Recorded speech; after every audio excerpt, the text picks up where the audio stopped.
Shalom Bapak Ibu dan saudara-saudari yang terkasih di dalam Tuhan kita Yesus Kristus. Saat ini kita akan belajar kebenaran firman Tuhan yang tercatat di dalam kitab Mazmur nomor 90 ayat pertama sampai 17 dengan tema hidup.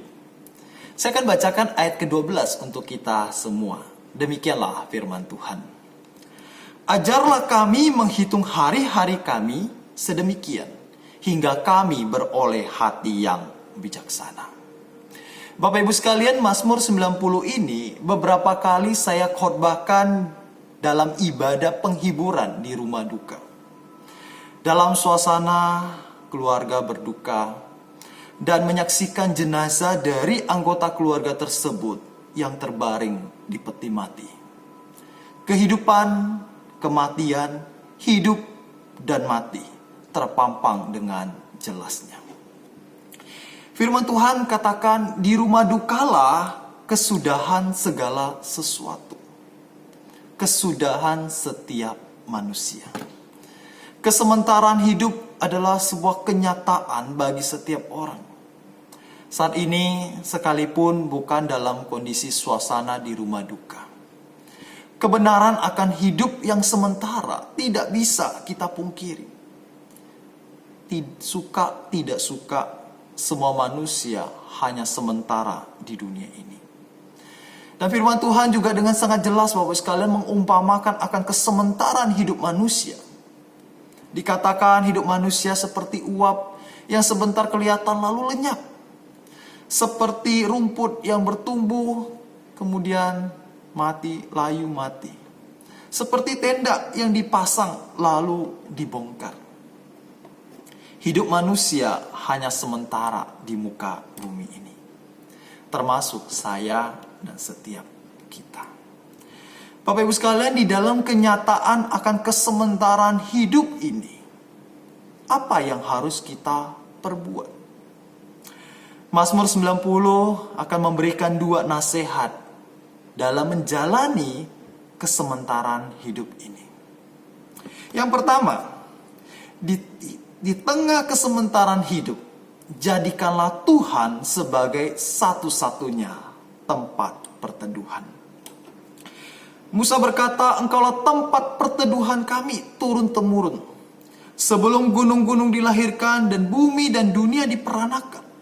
Artinya sebelum alam semesta, dunia ini diciptakan. Dari selama-lamanya sampai selama-lamanya, engkaulah Allah.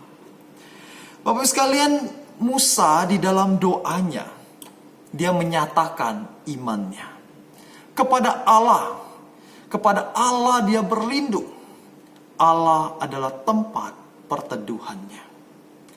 Di dalam perjalanan hidupnya, di dalam 3 fase, tak kala dia menjadi anak raja, ketika dia menjadi gembala domba, ketika dia menjadi pemimpin atas bangsa Israel, tidak seorang pun atau sesuatu apapun yang bisa dia andalkan. Terkecuali kepada Allah yang kekal, yang berkuasa atas hidup dan matinya manusia. Pada ayat ketiga Musa berkata, engkau Tuhan mengembalikan manusia kepada debu dan berkata, kembalilah hai anak-anak manusia. Sebab di matamu 1000 tahun sama seperti hari kemarin. Apabila berlalu atau seperti suatu giliran jaga di waktu malam.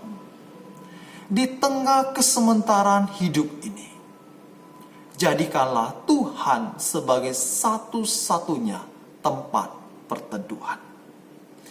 Inilah nasihat pertama dari Musa di dalam kita menjalani kesementaraan hidup di dunia ini. Yang kedua, di tengah kesementaraan hidup, jalanilah dengan bijaksana. Pada ayat 7-9 Musa menyadari bahwa Tuhan yang kekal, yang dia menjadikan tempat perlindungan itu, Tuhan melihat setiap perbuatan hidup manusia. Dikatakan, sungguh kami habis lenyap karena murkamu, dan karena kehangatan amarahmu kami terkejut. Engkau menaruh kesalahan kami di hadapanmu, dan dosa kami yang tersembunyi dalam cahaya wajahmu. Sungguh, segala hari kami berlalu karena gemasmu. kami menghabiskan tahun-tahun hidup kami seperti gelut.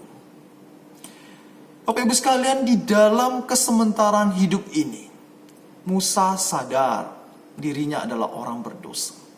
Dan Tuhan melihat setiap perbuatan manusia. Karena itulah Musa berkata, ajarlah kami menghitung hari-hari kami sedemikian, hingga kami beroleh hati yang bijaksana. Di tengah kesementaraan hidup, jalanilah dengan bijaksana. Waktu yang sudah berlalu tidak mungkin bisa diulangi. Perbuatan tindakan yang dilakukan tiada yang tersembunyi. Demikian juga kebersamaan kita dengan orang-orang yang kita kasihi. Gunakanlah waktu bersama yang ada dengan bijaksana. Bapak Ibu sekalian, mari kita menjalani hidup yang sementara ini dengan bijaksana. Jauhilah yang jahat, perbuatlah yang baik, kasihilah orang-orang terdekat kita. Dan yang teramat penting, jadikanlah Allah yang kekal sebagai tempat perteduhan kita. Bapak Ibu sekalian, kiranya nasihat firman Tuhan ini menjadi bagian dari tuntunan hidup kita yang sementara di dunia ini. Pertama, ingat, jadikanlah Tuhan kita Yesus Kristus sebagai satu-satunya tempat perteduhan hidup kita. Yang kedua, bijaklah dalam menjalani hidup ini. Gunakan waktu kesempatan yang ada dengan baik. Kasihi, sayangi orang-orang terdekat kita. Jauhilah yang jahat. Tuhan melihat setiap perbuatan kita. Amin.